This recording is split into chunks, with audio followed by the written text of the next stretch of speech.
in our office, I've been putting together a little museum piece of like video game consoles and stuff. And I'm working on one, which is video game controllers. And I have the Odyssey game controller, which I believe is probably the first like in-home video game controller. It's wacky. It has a wheel on it that says English. It's got two knobs on the side, has a push button in the middle. And, you know, here's an emerging like space, video games, no one knew. And that, like, how did you know back then what the best input device was? And like the, you know, the market moved all over the place. Now we have like the Xbox controller, which, you know, every year they might incrementally change it like a fraction of a percent, but it's basically the same. And it's been the same for a decade now. But it evolved wildly in the first decade or two. Same for AR. It's like, you know, we put a stake in the ground with some of our interactions, but, you know, we're going to look back a decade from now and be like, oh, it's so quaint, you know, who would have thought that 3 buttons there made sense when it was obvious that you were supposed to scream at the controller or something insane that you can't imagine today. Exactly. Yeah, totally. Or even just using like the head gaze, and it's just like, oh my God, remember when you used to move your head around and like take the little raycaster and point it at things, and like, oh geez, what were people thinking back then? But you know, sometimes, you know, as markets evolve too, like new is old again, which is really interesting.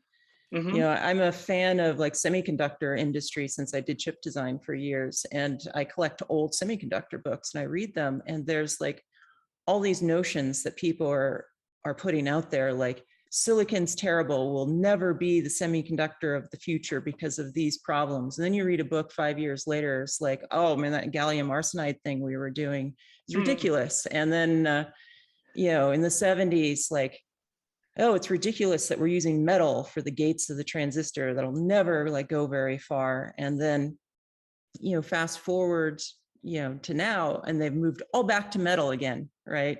Like there's lots of predictions of what's right and wrong. And maybe it's not right at the time, but it may be right later on.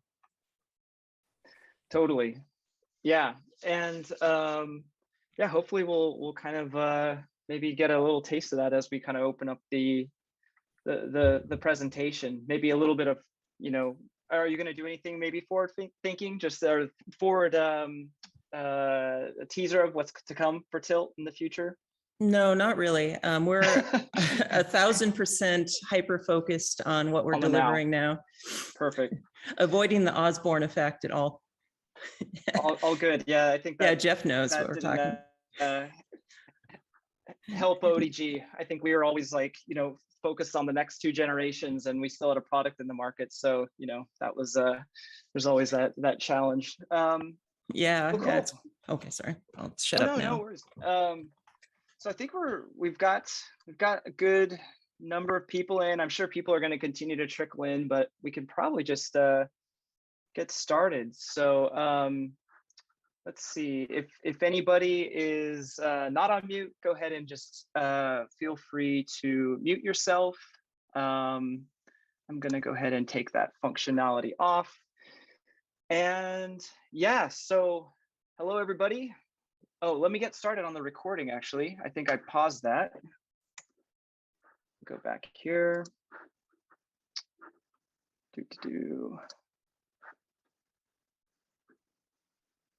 Okay. Recording in progress. Cool. Okay, so hello everybody. Welcome to AWE Nite SF's first Zoom event, where we will be focusing on one of the most and the hottest products that come out of AWE Santa Clara, Tilt 5. I'm Patrick Johnson, co-organizer of AWE Nite SF and CEO of Rock Paper Reality. Before we get started, I'd like to welcome everyone to the chat box. If you haven't used it, this is a good time to do it. I love to take a poll in the beginning of these.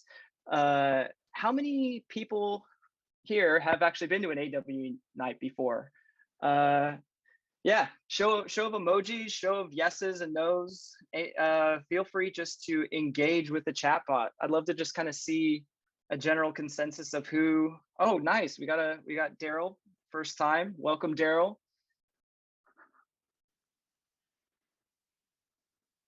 Hello, Peter. Awesome. So yeah, for everybody who's new, welcome. Everyone who's returning, welcome back.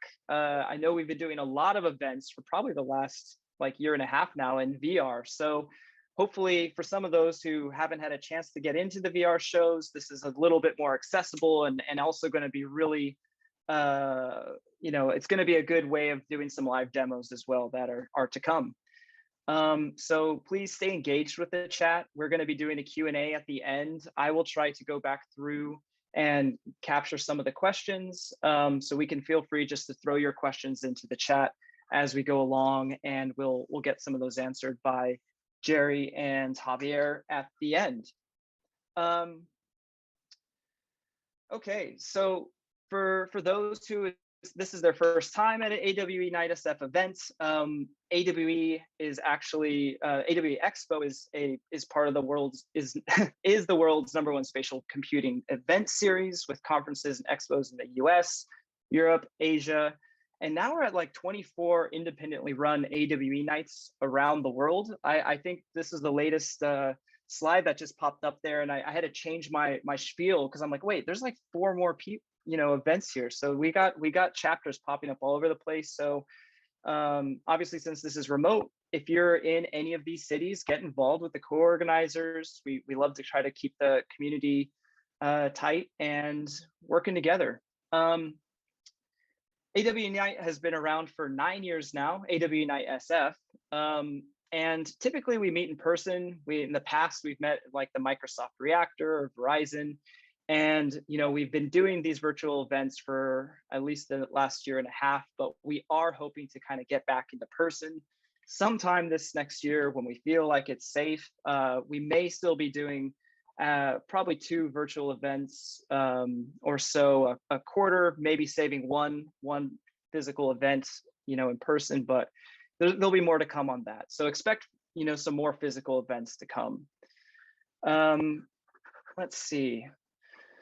We have already got for AWE USA 2022, you can already get your virtual tickets. So if you go to AWE Live, you can now already get your tickets online. So be sure to get your tickets now. It's never too early. It can be too late. For social, we love the love on social. We love to kind of build that awareness. If you want to take, screenshots, if there's anything that you want to share, we will be posting this online as well. Please feel free to do it, post it, and hashtag AWE Nite SF. One of the things, we've been at about 4,900 and something members for a while. I think we're at 4,990. So let's try to get to that 5,000 mark. So I've got something to talk about at the next show. Been really trying to get there for a while. And yeah, I know we can do it. We just need some help to spread the good word. And lastly, we've got a couple other courses that are coming up. So keep an eye out for that. We've got a fundraising prep course for XR startups. We've got a HoloLens and mixed reality masterclass, which will be very exciting. XR virtual collaboration workshop. And we have a web AR workshop that I actually teach as well with one of my colleagues, Omid. And that has been a blast teaching it last year, and look forward to teaching that more in this coming year. So that's it for me. I think, is everybody ready for the show? Chat? Nice, I'll take it. I know there's no emojis coming through. Yep, there we go. We've got a C. That's perfect. Thanks, Daryl. Okay, awesome. Well, without further delay, I'll get off the stage, and I'd love to welcome Jeri Ellsworth, CEO of Tilt 5, to the virtual Zoom stage. I have been very eager for Jeri to be at an AWE Nite event for a while, so super honor and pleasure for her to be here. Please give Jeri a round of applause in the chat box. Yeah, and, give me those emojis. I need those exactly. emojis. Throw some It's emojis such an in honor there. to be here. Thanks for having me. Thanks, man. AWE is one of my favorite events, and I'm super excited to get a chance to share with you. Let me get my screen sharing here. Something went haywire. There we go. All right, so I'm sorry, folks. You guys are probably going to be guinea pigs tonight. I got kind of tired of telling the long-winded story, so I'm mixing it up a little bit. I'm not going to cover, all of the ups and downs because I don't have enough time of my journey in the kind of XR space. But there's some really good podcasts out there that are quite long where I talk about all the, the interesting bits of it. But tonight, what I'm going to share is what Till 5 is, what we're doing, kind of what our beliefs are around XR. And then I'm going to give you kind of a sneak peek behind, like, what does it take to build a product? This is a dream I've had since I was a kid and saw Star Wars, Princess Leia. It's like captivated me. A few years ago, I worked at Valve Software, and that's where I really got the bug for AR and XR experiences. And ever since then, for about a decade, I've been trying to get this product off the ground. It's been ripped away from me 2 times already. This time we're going all the way, and it's been a fun ride. But what Till 5 is all about is bringing people together and making their lives wonderful. And we're using tabletop gaming to do that. We believe that, people want to come together. They want to play games together. They want to socialize. They want to be able to see each other as they're playing these games. It may be a virtual tabletop game. It may be an actual action type video game. There's so many things you can do in this space. And so we've designed the system with a lot of compromises in mind to optimize it so it can be an awesome in-home experience. Basically, you flip open the game board and this magical world spills out in front of you that you can play with your friends or play solo even. And if your friends can't join you in the same space, you can link these game boards that are part of our system together, and you can feel like you're together. And it's all about togetherness and that intimate feeling that you have when you're in the round with each other. We've also designed the system so it's great as a solo experience as well. We understand that it's going to take some time for 100 million households to have Tilt 5. And so we made sure that it plays single player experiences as well. So the core of our system is 3 pieces.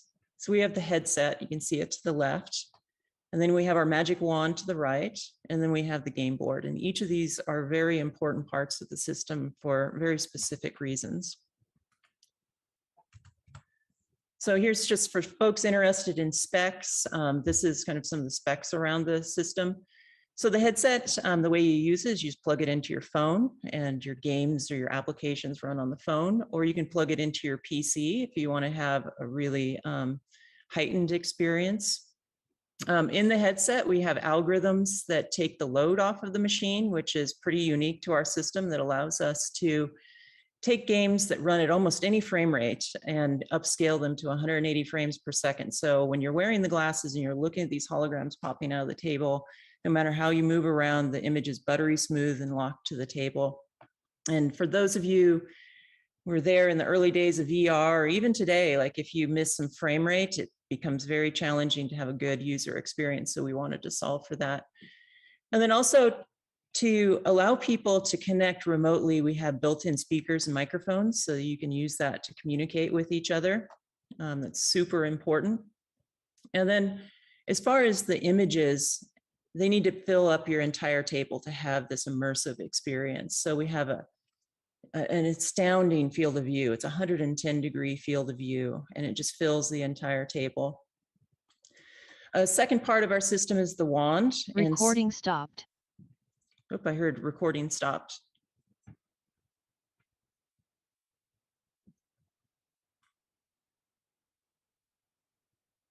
Sorry about that, folks. I want to make sure Patrick has a second to repair whatever went on. Recording in progress. Oh, we're back. All right. So the wand, we put a lot of work into the wand. The wand is an important part of the system because we want this, our system to be usable, across any skill level of player. We want grandma, grandpa, all the way down to grandkids playing games together. And so the wand is a core piece of this. And it's really fun. People joke about our wand looking like a barbecue lighter quite often. And that's not a mistake. We went through a lot of design research. And the reason we chose that shape is everyone knows how to poke something with a stick and everyone knows how to pull a trigger. And we've made a user experience that's so easy, even if you've never played a video game before or an AR system, you can use it. But then the core piece and the cleverest part of our system is the game board. There's some really tough challenges in augmented reality. For those of you that had a chance to try some of these other AR systems, usually there's some image problems, there's field of view problems, and by using a special optical board that has retroreflector on it, which I'll describe in a second, allows us to bypass all those problems, make a nice compromise, and provide an awesome experience. And so I apologize for the graininess of these images. These are GIFs that I put into my presentation, but this gives you a feel for some of the interactions where you can pull a trigger and spawn something and poke things and move them around. And you can have this entire world kind of popping up out of your table or dropping into the table. You have this infinite universe that you can work with around the table. Also, with the various sensors we put in the headset, allows you to do some really fun things, like we could track hands and you can poke things and move things around with your hands, which is a very intuitive and fun gameplay mechanic for developers to work with. And then we also wanted to make it relatable. So if you know how to play board games, it'll feel very familiar to you. So we have the ability to track cards and objects on the table, and you can blend those in. And so in this image, you can see, and this is actually shot right through the glasses, you can bring your miniatures in, you can place them on the table, you can create your own dungeons and environments and play role playing. You can do traditional board games that use cards, and the cameras in the glasses can detect the cards. And so that's going to be another way that we're going to bridge the gap to non-game players and make it more of a family group event. So for those of you curious about the game board and how it works, and this is what a retroreflector is. Basically, it's a bunch of little microspheres that are embedded into the surface. This material has been around for 100 or more years. I actually discovered this technology when I was working at Valve Software as a complete fluke.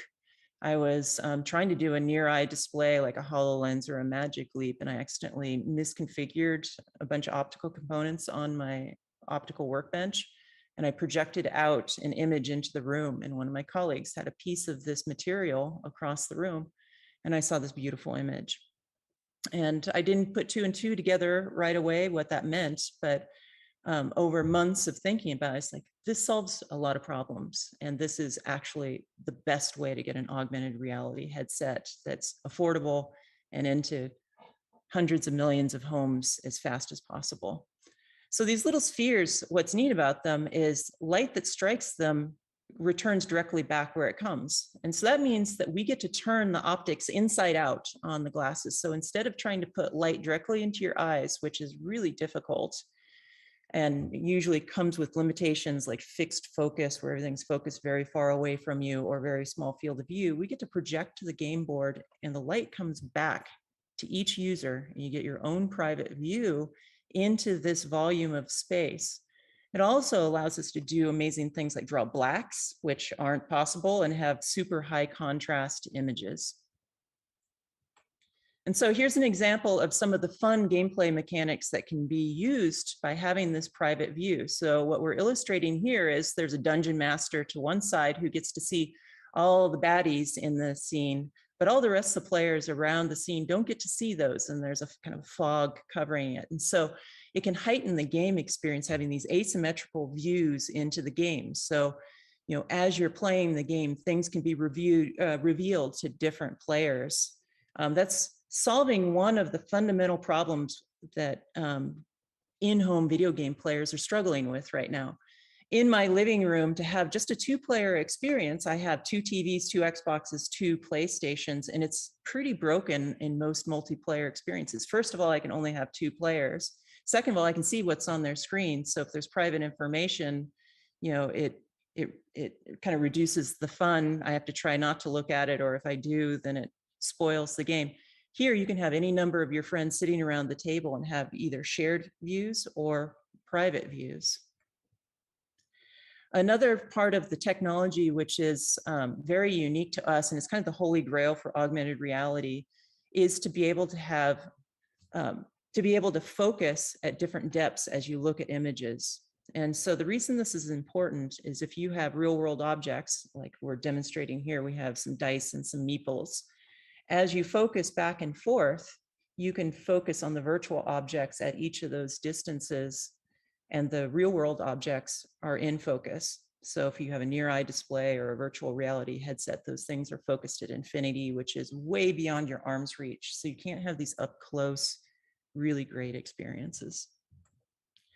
So, you know, with all the ups and downs, as I've been trying to get this product out for the last decade, you know, at one point in my previous startup, I'd forgotten what we were actually selling. We're selling holograms. We're not selling plastic and sensors. It's fun to talk about all the sensors and the input and stuff like that, especially in an audience like this. But really what we're delivering is the experience to the end user. And so one day we decided to print these t-shirts for everyone in the company, ready, set, effing holograms.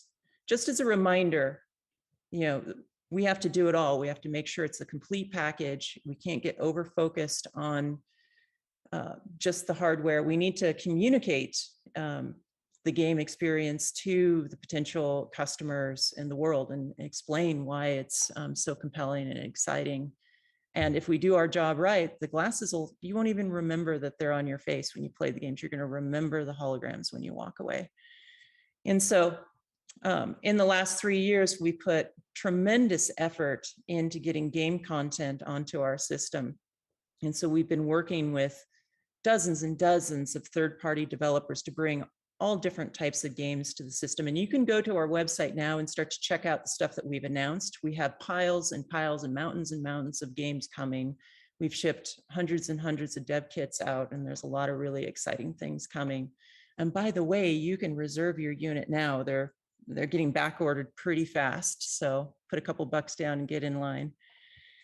So over the last 3 years, kudos to the our BD team that's gone out and worked with developers, even in the early stages when the hardware wasn't really ready. But this is what the composition of the games coming to the system looks like. And what I'm most excited about is probably over half the games are pure video games, single player and multiplayer, and they're amazing. And I just can't overemphasize the first time you get to play a co-op game for the first time with your friends in the living room, just how wonderful that is. The other segment that really has me excited about pushing adoption and growing the adoption of the system is the sandbox games. These, like Figmin XR, which you're going to get a preview of from Javier, is amazing. Anyone can jump in. So a non-gamer, the grandparents come over, they can jump into a headset with the grandkids and start drawing in 3D space, putting emojis out on the table and just having free form play without the stress of the, you know, dexterity you need for like an action video game using joysticks and things like that. And the other segment, which we have hundreds of games in now, are tabletop games. We have some platforms like Tabletopia that have hundreds of your favorite board games on it that you can play together. And this is really going to break down the barriers and allow a lot of people to enjoy AR for the first time because you're familiar with it. If you know how to play, you know, poker, you can do it, or you know, play checkers, or even, you know, some of these complicated Euro games are on this platform. And so super excited about that and how it's going to push the entire industry forward. So now I'm going to shift gears a little bit. So till 5, amazing, everything, you know, we've got it all figured out. Yeah, right. But I want to talk about kind of the evolution and what does it take to spend 10 years and actually get a product out. So this was a prototype that I put together at Valve Software after I discovered this optical technique. It's like part of a welding helmet. It has some projectors mounted to it. I had like a giant camera hooked to it at one point. And, you know, it worked, and not well. The first time I showed it to some of my colleagues, one of them said, "This is gravel for the eyes," which was really kind of hurt my feelings a little bit, because I could imagine how far we could push it. And this has kind of been a reoccurring theme as we evolved the product and refined it. Is like, sometimes I found that it's better when you have nothing than when you have something that's not quite there yet, because it gives people something to pick apart. I swear someday I'm going to make a t-shirt that says "Till 5, the gravel for your eyes," or something like that.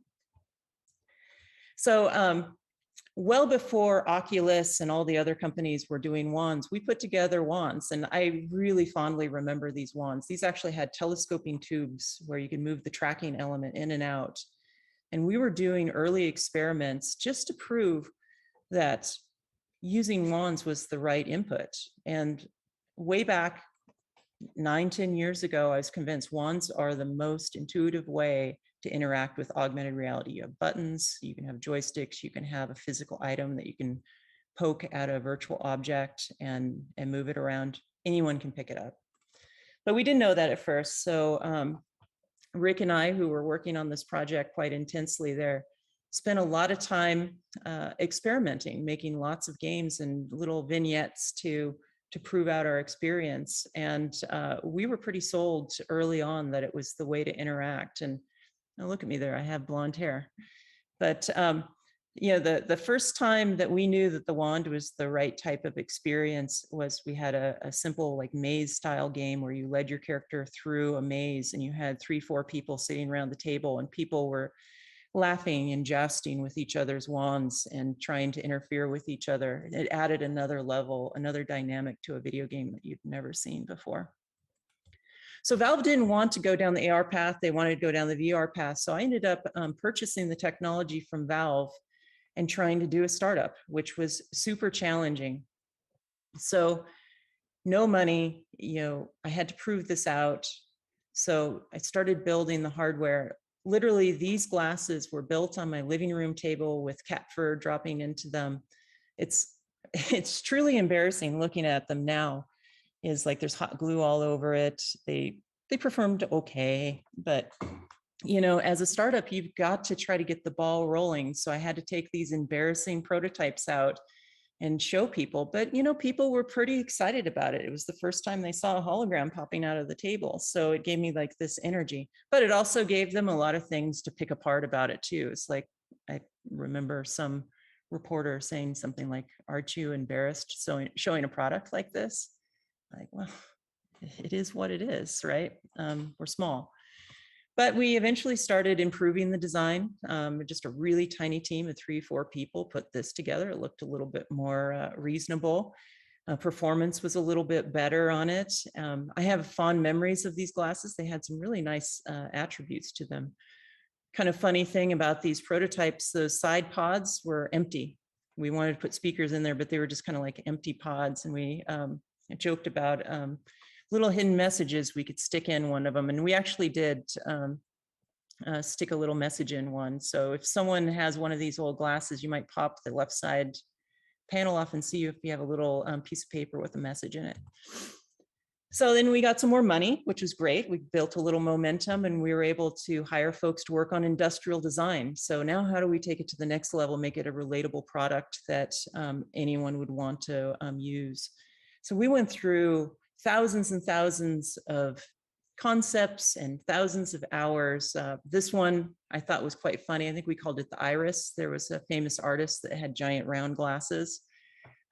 This was before Magic Leap released their big round glasses.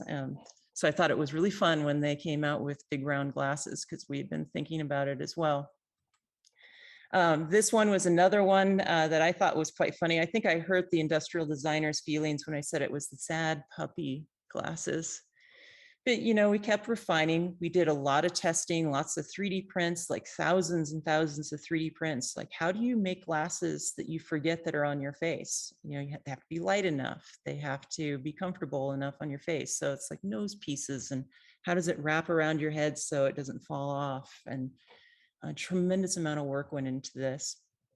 I absolutely love this picture. So we had this concept, we wanted to do the magic wand, but what is it really supposed to like look like? And we tried all kinds of things. I think one of my favorites is this one kind of in the middle. I called it the flapjack flipper. Not that it was like a great design. It was fun to play with because it felt like you could just flip flapjacks with it. The one right next to it, it was like a switchblade. You could push a button, it would pop open like a switchblade. We're like, oh, it's so fun. It flips open, but you know, some kids can poke their eye out, so we can't do that. There was one up in the upper right-hand corner. This I called this one the Star Trek Enterprise. So a lot of really cool work went into it. But you know, after all of these thousands of hours of work, you end up with an industrial design that's really good, and you get a book out of it, which is really cool. So we have this books like 300-400 pages of all the iterations we went to. I love showing this to new employees and letting them peruse through, like, what did we try in the past, the thousands of experiments. So you have a design you like, then the real hard work and the really uncomfortable phase begins actually. You start making specifications for every single component, and there's hundreds and hundreds of components in it. And these specifications can be hundreds of pages with lots of very exacting details that you have to get right before you can start to build, you know, your first prototypes. Meanwhile, the software team is scrambling to write software for a non-existent piece of hardware, which is another reason it's kind of an uncomfortable phase to be in. And your business development folks are trying to go out and try to entice developers with no hardware. But every single piece in the system has to be specified down to every radius, every dimension, every tolerance. It's tremendous amounts of work just to be able to make the first pieces. And so once you get the first pieces back, then it's thousands of pages of documents of actually how to put it together and manufacture it, down to little things that just seem kind of obvious, like you got to put battery terminals on. So there's an entire document about this is how the battery terminals go in, and they have to be soldered like this and positioned like that. And then once you start to get your first samples, then you start to figure out all the places you messed up. So it's this phase of iterating over and over again. And then in our case, COVID hit, which was really challenging for us. First of all, we couldn't go into the office. And then second, and probably the worst part of it, is we couldn't go to China where these were going to be manufactured. So it was all hands on deck with the engineering and software team to create robotic fixtures that we could send to China and do the assembly process where we could inspect everything, every stage of manufacturing remotely. This was a huge delay for us. And even still today, even though we have these robotic fixtures, it's still really tough to make sure everything is built correctly. But thankfully, when something starts going bad, these machines like flag it, we get a message, we tell them to stop, we correct it, and we move forward. But even building these, we couldn't just tell the factory how to build them. We had to build them. And these actually were in my living room. So my entire house was turned into a mini factory for a while. And then we had to build these fixtures. We had to crate them, send them over. Then they were damaged in shipping. Then we had to try to tell them through a game of charades on Zoom calls of how to put them back together. Really tedious. I've never experienced like this, like anything in the 30 years that I've been developing products. You know, and then through the COVID phase, we were going into the office. We set the office up, we clean room and the machines. We have duplicates there, and we'd go into the office one at a time or two at a time and stay away from each other and start to test. So we started getting early builds of the hardware. So we bring them back, we put them in ovens, we'd cook them and just melt them down, and then we would freeze them, and then we'd drop them. And then we would hit them with talcum powder, see how much dust gets into them. hit them with ESD guns to see if the electronics burns up.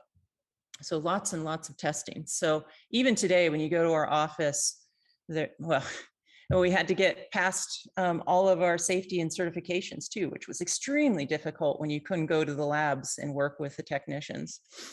But what I was getting at is even today, when you go to the office, now that we're going to the office more, there's still mountains of glasses everywhere. Each one of these represents some experiment or something we had to do. And these things have gone through their own torture. It's really sad to see like these various glasses that have been damaged, because you really just want to like send them out to the world. Like they deserve to be loved, but instead they have to be sacrificed just everywhere. And while all of this is happening and we're solving all the problems for the glasses and on the physical side, the software side is writing software and drivers and an amazing SDK that almost anybody can pick up and write Unity and Unreal games. And a lot of times without having like really good functioning hardware or having to share hardware. And our business development folks have to go out and work with these third-party developers. But we started getting glasses in these early builds and getting them out. We sent hundreds and hundreds of glasses out to developers and started to see the games and applications come back, just like Javier's Figment XR. And we got so excited. Our minds were like blown when we started seeing what people were doing with them. Then it all comes together. And this was amazing. Just a matter of weeks ago, finally, COVID's lifted. We get to go to Augmented World Expo. We get to show the world for the first time what we're building. And it was a huge success for us. We just had lines that probably took 45 minutes to get in and take a look at our tech. And it was really, really heartwarming to experience this and see, almost universal out of the hundreds and hundreds of people that tried it, like the first thing out of their mouth is like, oh, wow, oh, this is great. And meanwhile, while we're out gallivanting around showing the world Tilt 5, the factory is churning away. And we're starting to see pictures like this, and the excitement and the anticipation is really building at this point. And literally this Tuesday in our office, a pallet shows up with the first production glasses. And I just can't tell you like how this feels after chasing this for 10 years. To be, sorry, I'm tearing up, to open the first box up and take a look at the units. So super exciting. It's super exciting. So anyway, in conclusion, it's been a long journey. It's been really exciting. And I hope you all go take a look at our website. If you're a developer, we have a developer portal. We have assistance for developers that have an idea that's kind of on our trajectory for what we want to build and put on the system. So reach out to us, let us know. If you're curious about the games we've announced, you can go there and start perusing the games. We have a ton that we haven't announced. And we also have some really big franchises coming to the system that Q1, Q2 of next year, we're going to have some really nice announcements there. And most importantly, you can reserve a unit now. So please go check us out at tilt5.com and reach out to us if you have any questions. And with that, I am completely stoked to hand the mic over to Javier.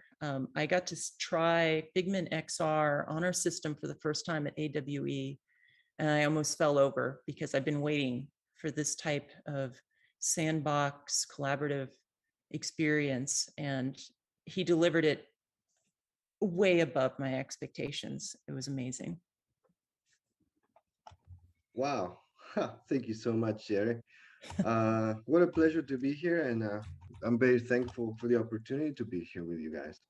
So who am I? My name is Javier Davalos. I'll tell you a little bit about me, but then we're going to jump into a demo, and it's going to be cool.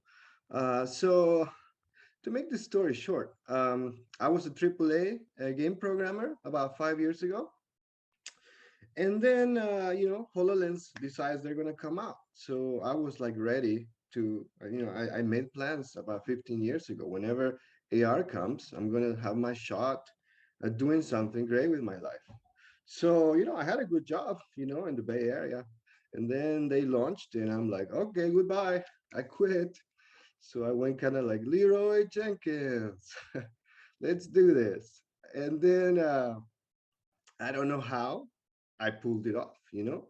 I did my R&D and my prototypes for about a year, and then magically was there. They were giving grants. I showed them what I got. They gave me a bunch of money, and then I was able to keep going. And as the years go by, I keep getting support from manufacturers, and like the Tilt 5 is like the latest manufacturer that I'm partnering with, and like it's like one of my favorite platforms, really. Like the product fits perfectly in it.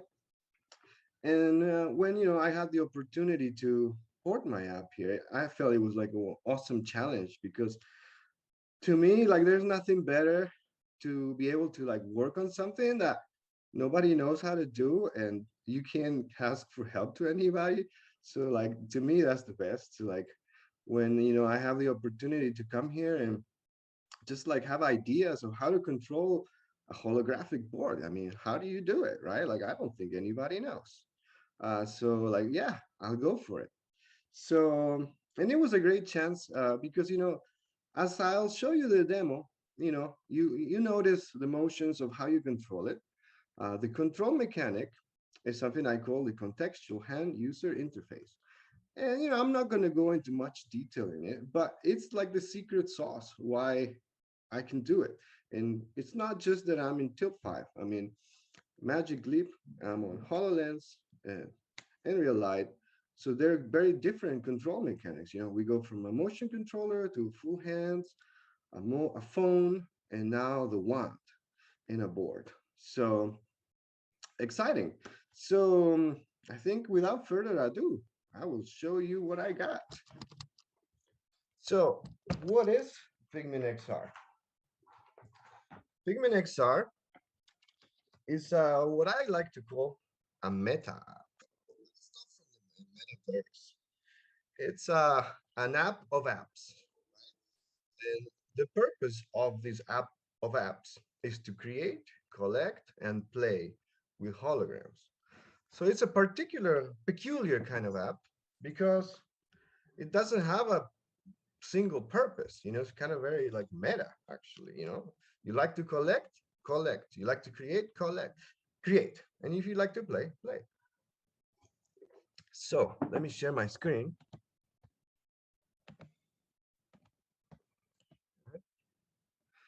All right, hopefully you can see it.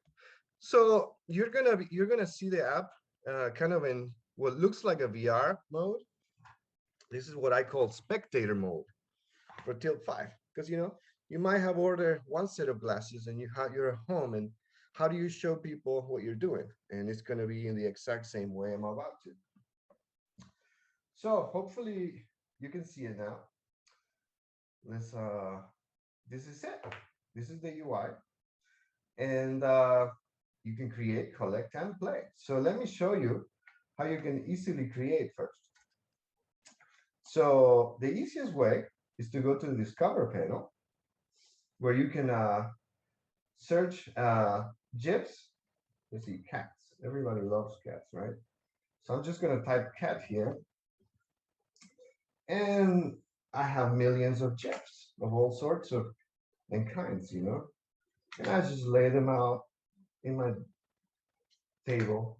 I could also go to YouTube and get a YouTube video. It's really there more for videos than audio, for music. So you can create something that has some audio, and also Sketchfab. So here's some kitty from Sketchfab, and that's as easy as you can get content. Like, so what I like to emphasize about Figmin XR is this is a product for not the professional, for anybody, right? The main goal of everything I ever do is to make it easy. All right. So there you go. That's how you can get some content. How do you collect? Well, I could save anything, right? I open the context options like this. You see, I'll push the thumbstick, and I have all sorts of options: physics, save, voxelizing. So I can just go here, save it, boom. And now that's mine in my collection forever. Any content can be saved. So that's for like the super easy, right? You don't have to create anything. You just use pre-made assets. So let me show you a little bit more advanced. An app of apps. How's that? Well, this over here is actually, I don't know if you can tell, but this is a voxel model made in the voxel editor that we have within the app. So I can go here, edit model, right? I could pick a color and I could paint on this thing. Do whatever I want. I could like make it a peaceful tank and remove this gun here. Now it's just a fun tank. So a voxelator. I'm not going to go into full detail, but like, I mean, it's a voxelator. You can do a lot of things. Now, what if you want to give it some life? Well, physics editor, edit physics. You press one button, and there you go. That guy's got physics. And if you want to go deeper, you have every single parameter that Unity gives you, right? Everything and more, right? I also have force fields.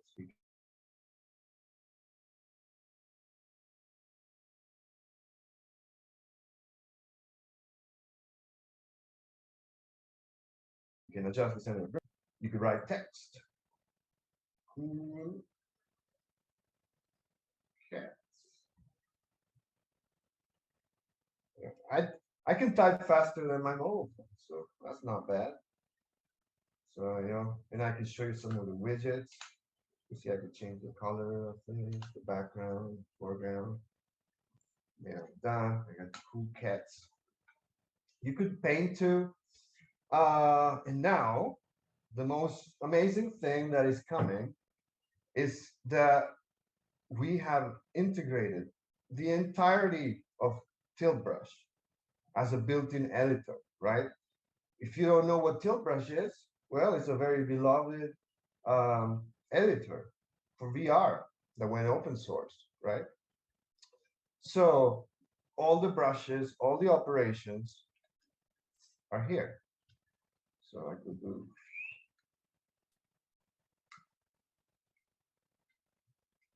I mean, I'm not a Tilt Brush artist, but I have fun anyway.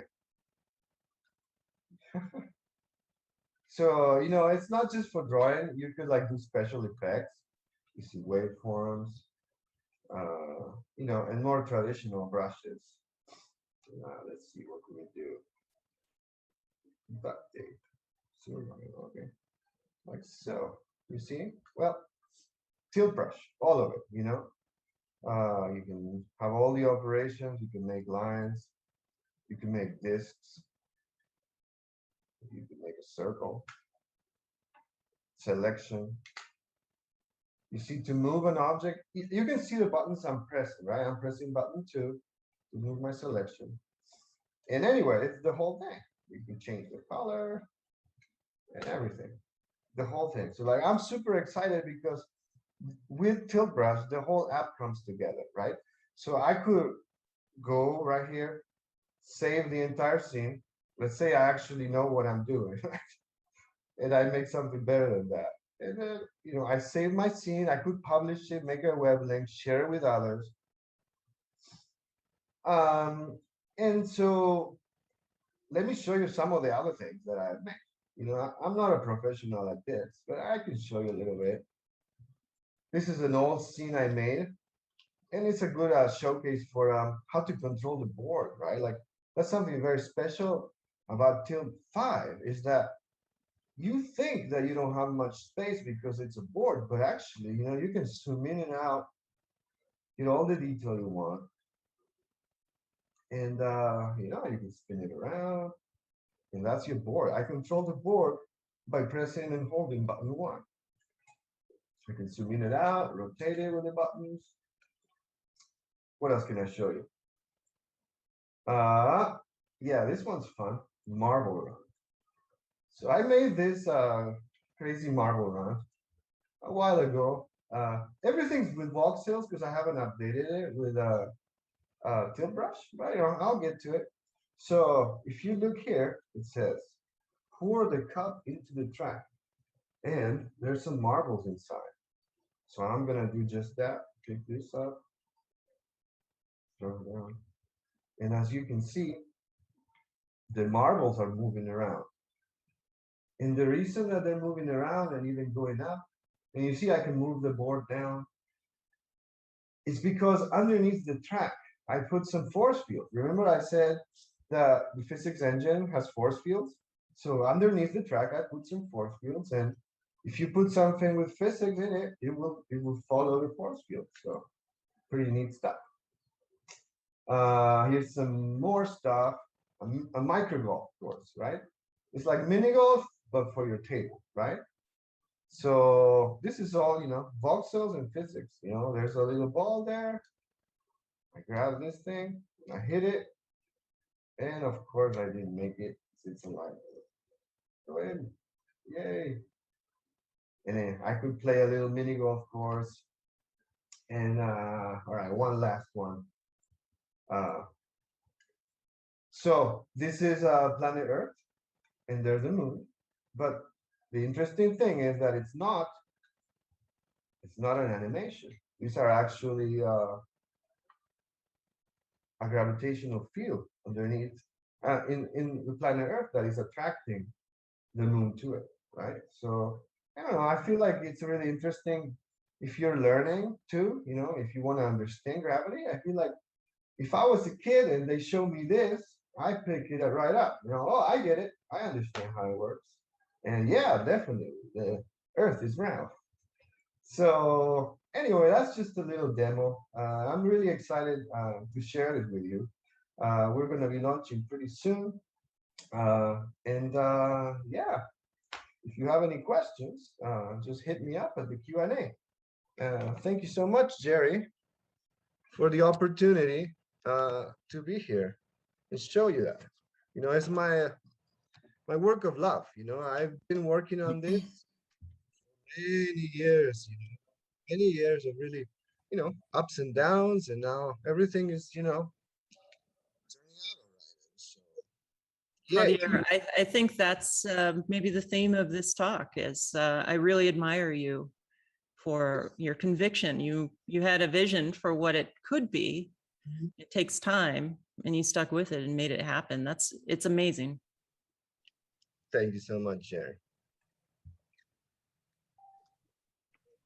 All right, that was so fantastic. Like I'm like in awe right now of how amazing like the journey has been for you guys, and just once again, congratulations on all the success, Jeri and Javier. Like what a great live demo as well. There was definitely no burst of fireballs unless they were gifts. So I think that was like I was saying, live demo, what could possibly go wrong, right?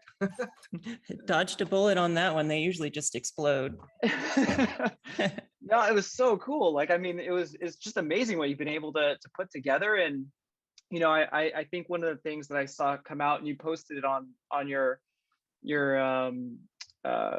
slides, Jeri, is I saw that Carl Guttag had like the raving praise for you, and I was just like, that when you're doing something right with your head-worn device, when Carl doesn't come in and take it down. So I think I was super nervous. I saw Carl get in line to try our glasses, and I've been following Carl. Huge respect, because a lot of times he's echoing the same thing I'm saying, like this is wrong for that reason. But I'm like, oh boy, Carl's going to come and he's going to pick us to pieces. And so I followed him clear through the line. He put on the glasses, and his first reaction is like, I thought it was going to suck. This is really good. I'm like, oh. That's the first time I ever hear Carl say anything positive about AR. So thank you, Jeri. That was amazing. Oh my goodness. Well, I would have dodged. been super nervous too. It's exciting. It's a new dawn. Carl is super bright. All respect to him. Mega respect. Oh, for sure. Absolutely. Yeah, that was great. I think I'm so like, you know, excited that you joined us. Everybody who was here today, I think, had a real treat by seeing that journey. And you know, once again, thank you so much. And I think we still got a little bit of time left. So you know, I didn't see a ton of questions come through, but I think some of the things that you called out, just being in that head-worn space, were, you know, like at the time impossible for see-through, which were, like you said, drawing blacks. Like that was something that was for a see-through display, just like not really possible, and a huge challenge when it came to content creation. So somebody had posted earlier, and it's a fair question. It's just like, how do you draw blacks with the device? How does the system make that possible? What's great about our system and our Unity and Unreal plugin is you can take an existing game, for example, that's you know, visually appealing on the screen, you know, blacks and whatever color you want, and you just drag and drop our plugin in. Usually people in about 5 or 10 minutes can get that same scene rendering on the table. The human eye is amazing. When you have a wide field of view, you have lots of contrast in your scene. Your eye, it does automatic kind of gain control, and you start to see blacks, even though our screen is kind of a dull gray. And so when you look at our system, you're like, oh yeah, it's straight up black what I'm looking at. And it's just part of the human nervous system and eye nervous system. Nice. Actually, I'd be curious, like, as well, like Javier, having worked with like HoloLens and with Tilt as well, like, you know, when it comes to just blacks, because I know we're kind of getting into the specs here, but it is such a just like an achievement. Like, what did that open up for you from as a content creator? You know, that's curious. I was gonna post about being able to draw with black on Tilt 5. I don't know, it's super cool. What can I say? You know, the way I do it is I put a little color underneath on the board so that when you draw in black, you know, there's a contrast and like your eyes see black, you know, even though it's transparent. So super cool. That's like, I just realized that's possible maybe 2 weeks ago. And I was gonna make a Twitter post and now you ruined it. Oh no. Oh man, you got ahead of it. Yeah, You're you here got first. The other kind of subtle thing about our system, you never put this on a box. Like you wouldn't say like draw blacks, or you know, that you can focus at different focal depths. Like no, the end user doesn't care about that. It's the subtle things. So like when Javier was picking up that tank and moving it around, he can actually focus on the tank and the tip of the wand simultaneously, which is impossible in a near eye display because the focal depths are different. So that causes, you know, eye strain and other issues when you're using other systems. And, you know, bring it back to Carl, what was funny is when he came out, he spent like 30 minutes held up our line, and I couldn't get him out of the system. And then he came back the next day and he said like, I bought a system. Oh my God, it was amazing. And then I went home and I brought a bunch of optical test equipment. Can I get back in line and play with it? Like, I just can't believe what I'm seeing. I'm like, yeah, sure. No problem. He gets in, he wears it for like another 30 or 40 minutes. And at the end of it, he's like, you know, I normally can't stand to wear a headset more than 10 minutes. Now I've been in this for like 45 minutes. I wasn't even thinking about the headset. And that, all that industrial design that went into this, that's what we were going for. Like, you know, I worked with a lot of amazing product designers over the years. I worked in the toy industry for quite a few years, and working under these mentors, one of the things they beat into my head is sometimes what you leave out of a system is more important than what you put into it. So as we started figuring out, like, what are we going for? We want this tabletop experience that brings people together. Boom, that's a great mission, noble, right?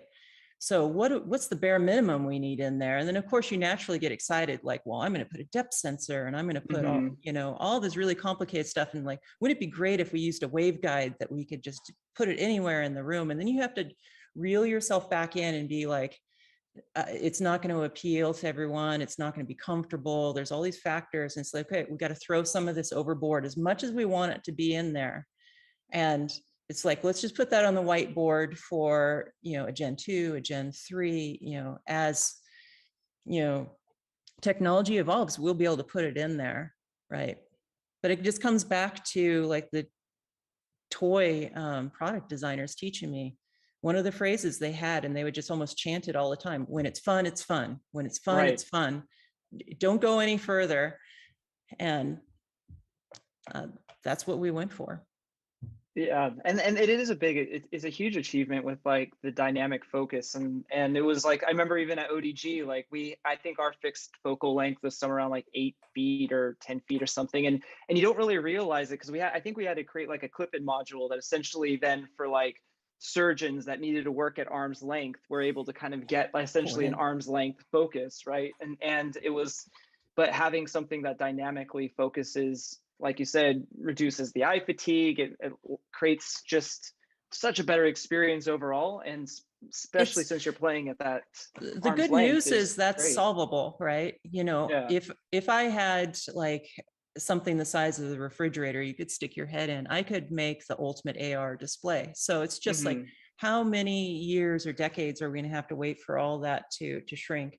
I was just on a panel recently and I said, my gosh, you know, there's Moore's law for chips. Like every year, you know, chips are going to shrink by so much. And I was like, we almost need something that's like kind of like AR's law. Like every so many years, you're going to get this much improvement in some kind of optical property. Yeah, seriously. You know, I always like, for the last 10 years, there's always been a boogeyman around the corner. Like, you know, and, you know, you guys probably felt it at ODG as well. And my previous startup, we felt it. It kind of destroyed our company because there was always this notion like Magic Leap's coming out next week and they're going to crush you, because we heard through the grapevine that they've solved all these tough problems. And it doesn't matter how much you're screaming from the top of the mountain, like you can't break the laws of physics. It influences investment, influences who's going to take you serious and develop content. And for us, like, as tragic as it was that this project got ripped away from me multiple times, I was probably too early at my previous startup, probably too early even at Valve Software. Now, all the cards are on the table. We know what's possible. Like there's been 10 years of people trying to do waveguides and birdbath and all this optics. And, you know, as much as they say that we can solve the focal issue and stuff like that, or whatever issue, we know it's not going to come like immediately. Definitely. Which means that, you know, for us now we have like a segment of the audience that's absolutely massive. Like the video game industry is $200 billion.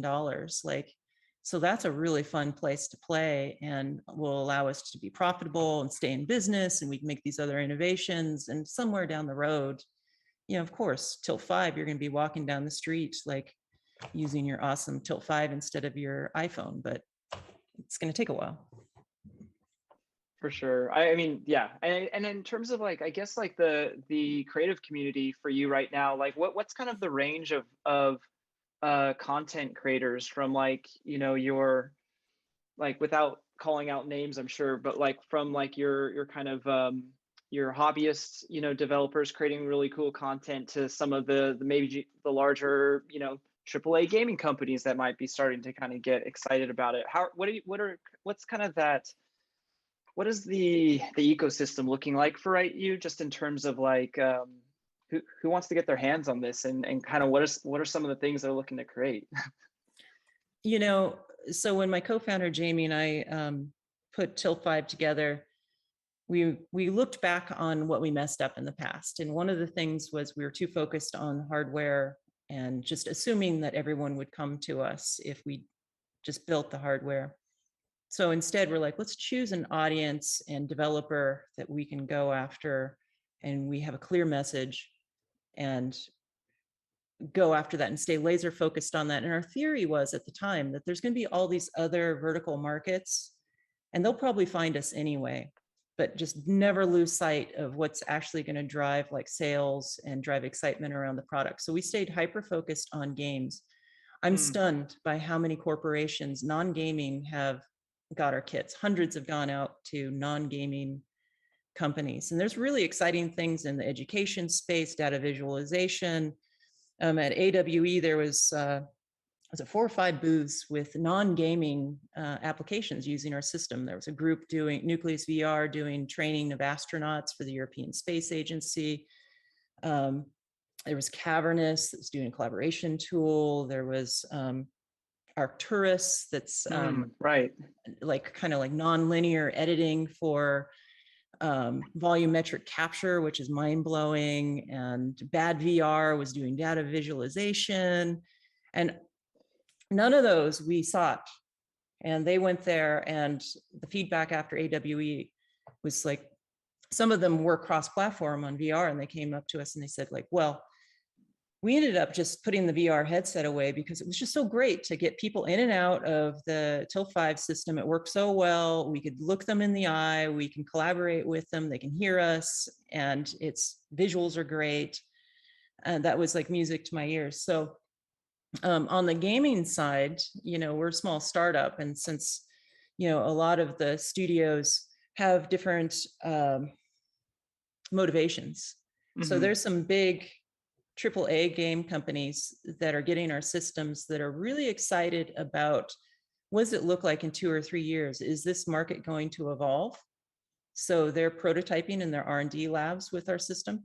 There's telcos that are taking our system. They think that it might be the education platform of the future, and they're prototyping. That's going to be like probably a 3, 4, 5-year project.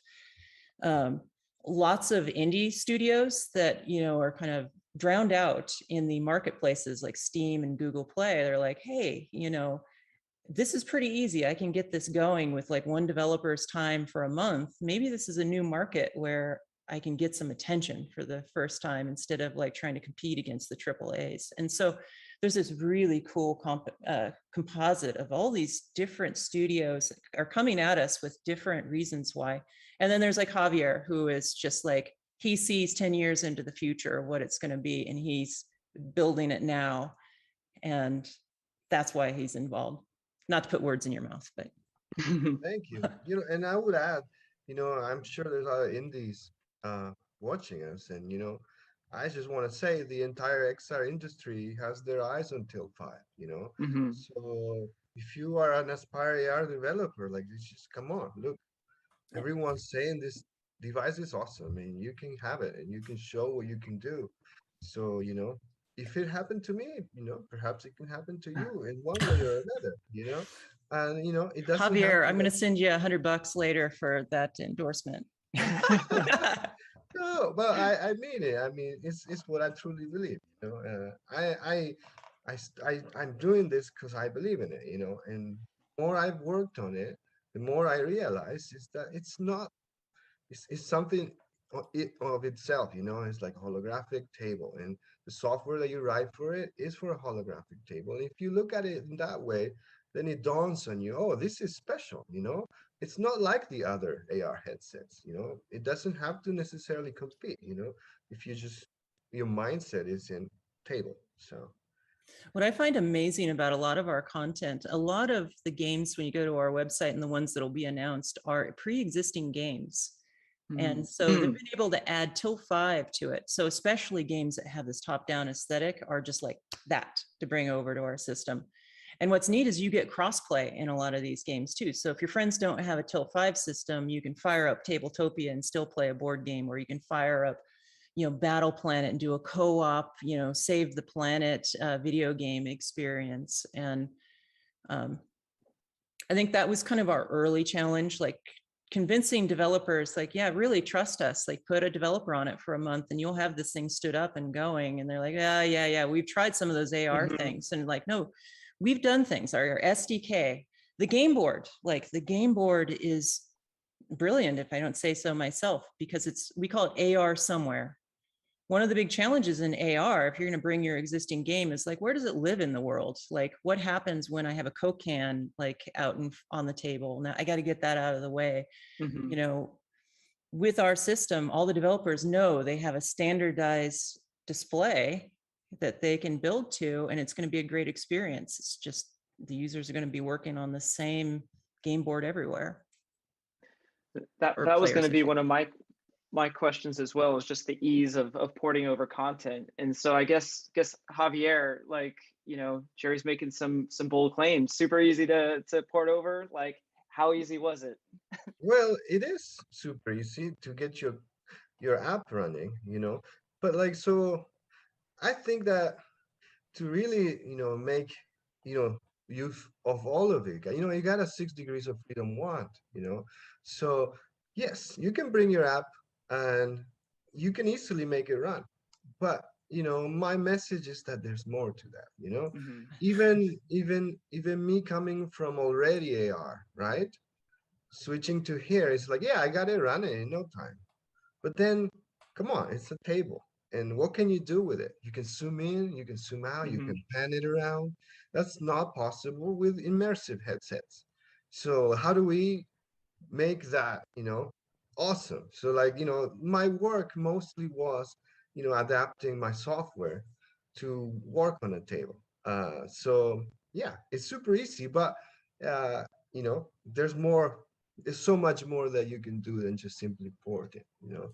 So So I'm Javier, I want to give you some kudos. Like, you know, we've been working with a lot of developers, and the way that you've taken the wand and you've added nice visuals to it, it's just like the first time I saw it, I'm like, oh my goodness, like he opens a context menu and you move the wand away from this menu, but there's these really gentle light rays moving over to what you just opened. And that's the context you just opened. Maybe I'm using the wrong lingo, and I'm just like, oh, that's such a nice touch. Oh my goodness. You Thank know, you. so if you just come in and just do like a straight port, it's just going to be, you know, it's nice. You get the magic feel of like sitting around the table. But yeah, like Javier said, if you take it that next step further, it really heightens the experience. Well, yeah, I would love to keep going and geeking out on the head worn. Like this is like something I've been like excited, looking forward to all week. And I feel like, you know, I have to kind of bring it back in and you know, turn the lights off, unfortunately, because I want to keep on talking. But once again, like thank you so much for spending the time today. For everybody who joined us, you know, thank you as well. We'll be posting it live, I think, really soon. And so be sure to share it on all of your social channels, hashtag AWE Nite SF. I'm sure give Tilt5 some, you know, what's your is it at Tilt5 for on Twitter? And yeah. Yep, at Till5 everywhere you go. And yeah, shout outs. I mean, we're a small company, so you Yeah. know, it's got to be grassroots and like folks that are excited about this. I mean, you know, if you can help us get the word out, you know, we're not a $1 trillion company, so we have to work a little harder, and we really appreciate it. Awesome. So yeah, help us get to our 5,000 members. Help Jeri sell more Tilt5 products.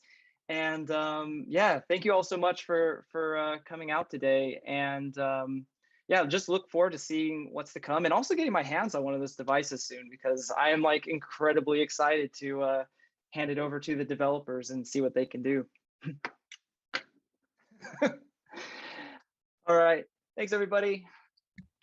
Bye-bye. Happy Thank you. holidays. Bye-bye.